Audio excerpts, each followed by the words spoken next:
We have Topshop, Topman, Miss Selfridge, Burton, Wallis, Dorothy, Perkins, BHS, Outfit, Evans. I therefore go to all of the businesses in different guises, in different capacities. It could be product, it could be financial, it could be real estate. It's across every area of the business. I cover massive multitasking. I can buy merchandise. I do whatever I have to do on a day job basis. I call it as it is. So I think, I go to meetings and they laugh, they cry. I think I leave, they say, damn, why didn't I think of that? I sort of got a quick view, I'd have a sort of an instant, hang 10 things on the wall, you've got 3 minutes.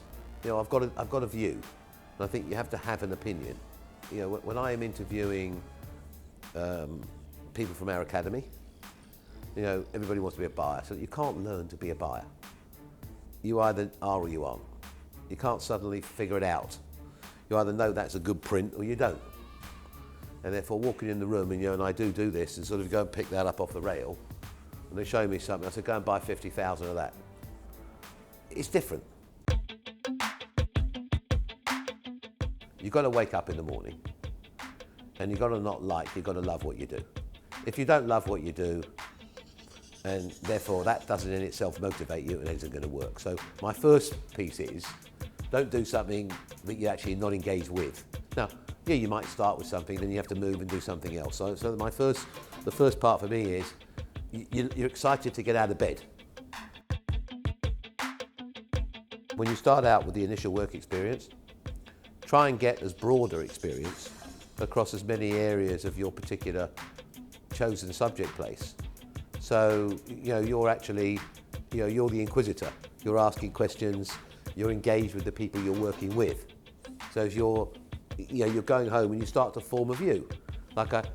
You don't want to end up getting a desk, okay, some people have to, getting this because you need a job. So I sort of, if you're inquisitive and people remember you, either you get invited, who knows, but make yourself seen and known.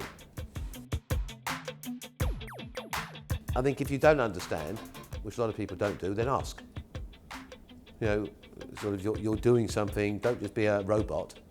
I think make sure you understand.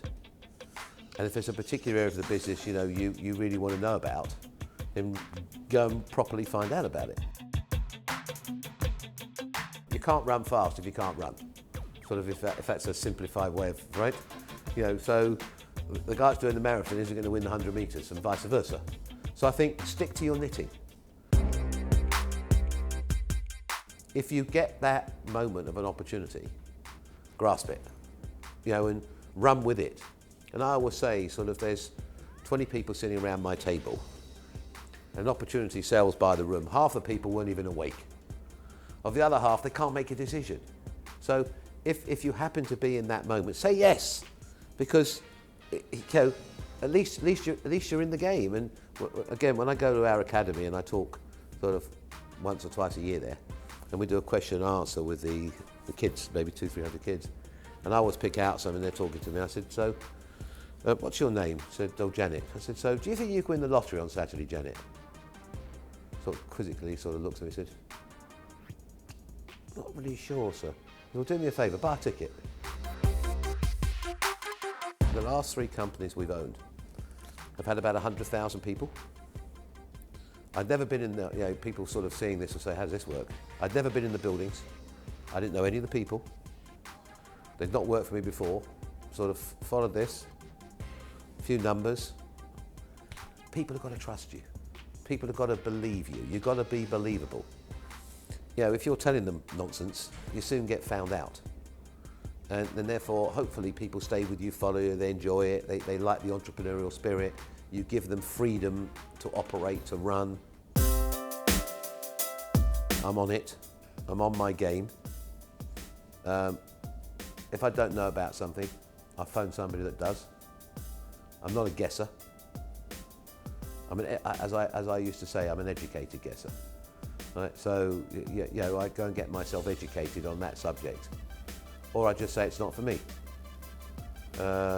but I sort of stay in I stay in a box where I think I understand. I think hopefully I'm favourite.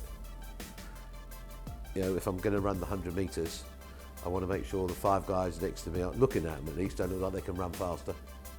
I just think, you know, I don't set myself up for obstacle courses unnecessarily. I just think if we took 50 big companies in this country and we just got focused and everybody actually welcomed in, and there was just a process, I think it could be just a fantastically good, you know, process, and should be encouraged by every big company, where taking on 20, 30, 50, 100 people, you can, and if you can, why wouldn't you do it? So to me, I know when I speak to some of the kids we've had through here, and I meet them, bump into them, great, I loved it, you know, I thank you, and it's fun, it's lovely. I bumped into some parents in the street, they stopped me and said, oh, got to thank you, our girl was lost, you gave her a shot for 4 weeks, and yeah, it's nice. You know, that's really part of it. So I think it's very important.